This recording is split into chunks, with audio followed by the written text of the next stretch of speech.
Magandang hapon sa inyo lahat. Ito po si Herbert Curia, author-promoter ng The Critics Promotions. Ang ating konstruktibong kritisismo, opinyon, komentaryo at konsultasyon sa linggong ito. Kakibat ang ating pananalig sa ating banal na Panginoon Diyos, banal na Panginoon Kristo, at gabay ng kaliwanagan ni Maria Santa Maria, ay issue ng public urge to report violence versus women and children. Suportahan, then support government in reporting violence against women and children. Ayan. Sa pagdiriwang ng Women's Day and Month, ang DSWD ay nagpahayag ng paghingi ng suporta ng publiko mula sa kabahihan na i-report ang mga kaso ng violence against women and children o BAUSI sa mga kinauukulang kagaya ng PNP, NBI at maging sa mga barangay. Ayan, ang ating ngayong topic ngayon ay yung panawagan ng DSWD na yung publiko ay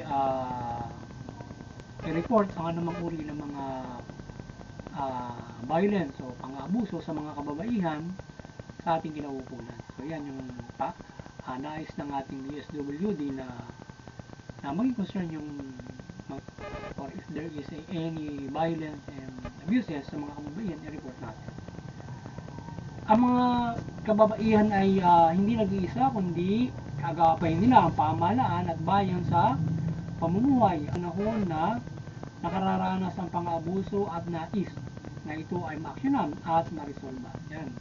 So, laging tandaan ng ating mga kababaihan na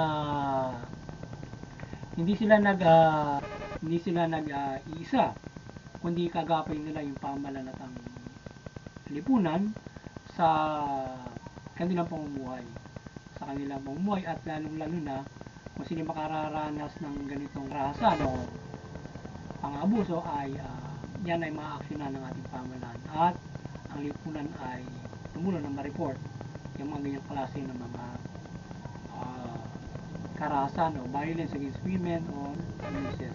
Ang DSWD ay may mga facility at serbisyo na nakatutulong sa mga kababaihan sa ganitong mga kalagayan.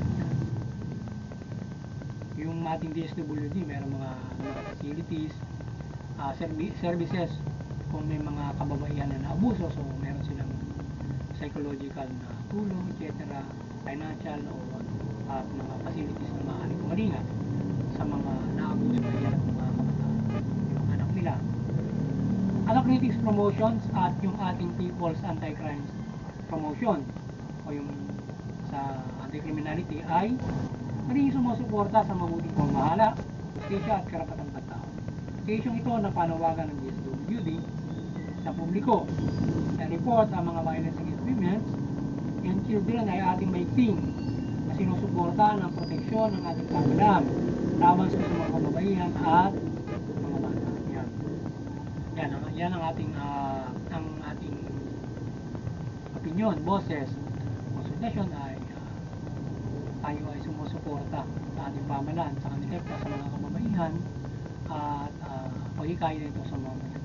So tayo ay nakikisa na ang sambayan ng Pilipino makiisa upang protektahan ng mga kababaihan laban sa mga pang-abuso, karahasan at para sa mga kababaihan. So na report kung mayroong mga ganyang klase ng mga ating masasaktan siya.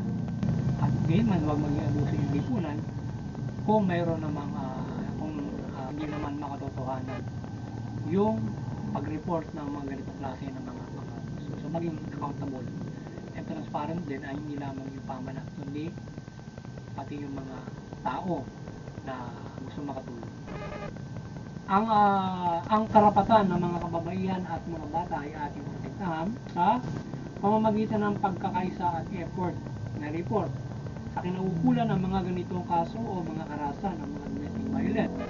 Ang bayan ay dapat concern sa mga kababaihan at mga kabataan o minors at ang karapatan nila ay respeto at protektahan yan. Yan, protektahan ng sambayan ng Pilipinas, karapatan ng mga kababaihan, mga bata, report kung mayroong mga ganyang klase ng mga nag-i-exist in your community, in your barangay, yan, or in your cities, o sa ating bansa. At lalo na kayo yung human trafficking, yan, yung mga prostitution, makatulong na maligtas yung mga na bibiktima ng human trafficking, prostitution, etc. So, ang kababaihan bata ay mga vulnerable sa ating lipunan at iba't ibang mga nasa kalagayan na vulnerable, kagaya ng PWD naman, o person with disability. Lalo na kung ang kababayan at minors kung PWD na dapat sila na sobrang maprotektahan yan. So, yung mga kababayan at mga bata, isa sila sa mga vulnerable of our society. Ngayon ay kagakagat ng PWD. Ngayon kung yung kababaihan, mga bata ay mga PWD, ay lalo na sila dapat natin mabigyan ng kaukulang protection, doble-doble from the PWD at bilang babae at bilang karapatan ng mga minor, mga kababaihan at PWD. Maaari na masahin nila yun kung sila ay mga PWD, mga kababaihan or mga bata. Meron maraming mga ganyan na may kapansanan ng mga babae, kamasala na maaaring disabled, may kapansanan sa pag-iisip, etc. na disabilities na dapat ay maprotektahan sila ng ating lipunan. Aside from being women and minor, syempre kung sila ay PWD yun, yan, may disabled sila, dapat lalo silang matulungan ng lipunan at ng pamahalaan kung yung nasa kalagayan ng mga kababayan kanilang kalagayan. Yan ang dapat bigyan ng facilities ng ating DSWD, yung mga ganong kalagayan, lalo na kung inaabandon na ng pamilya yung mga kababaihan na may disabilities, lalo na yung mga may kapansanan sa pag-iisip. So our government should make clear to them na sila ay maalagaan, pwede ba sa isang, hindi lamang sa halimbawa, lalo na kung sila ay demented na or sila ay mapapagaling pa, mas maganda. Pero kung talagang yun ay kapansanan nila, halimbawa mga autistic, mga ganyan na yan, kung mayroong social welfare care din para sa ganong klase ng kalagayan, siguro hindi naman nilalagay sa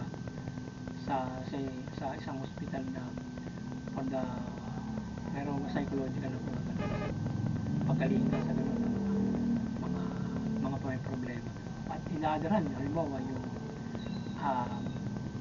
kababaihan, mga bata na may disabilities, PILA, PPB, inaabandon ng pamilya, kalingahin dapat ang DSWD o bibigyan ng pamahalaan para makalingay yun. Kasi walang asahan nyo kung ganun yung kalagayan, kawawa sila. Hindi mo ako kung saan bupulutin sa lansangan yan kapag pinabayaan ng pamilya. Mahirap yun, kalagayan yun.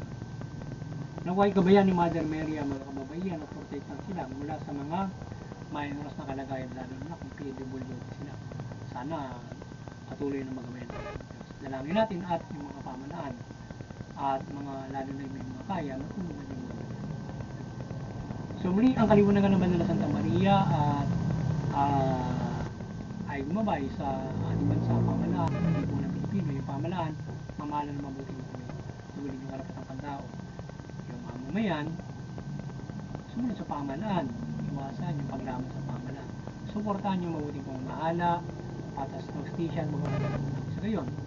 Makapamumuhay tayo ng maunlad ayon sa karapatan at may kapayapaan ayon sa karapatan at tayo protektado ayon sa ating mga karapatan at ay magpanampalataya tayo sa ating banal na Panginoon. Sumalang Panginoon sa Kristo o at ibang mga nananampalataya sa proteksyon at kapayapaan at pinahihiran ng ating pamahalaan from our rights. Yan. Muli, magandang hapon na sana nakapagsabi The Critics promotes ng konstruktibong kritisismo, opinyon, komentaryo at konsultasyon sa linggo. Magandang hapon sa inyong lahat at God bless you all.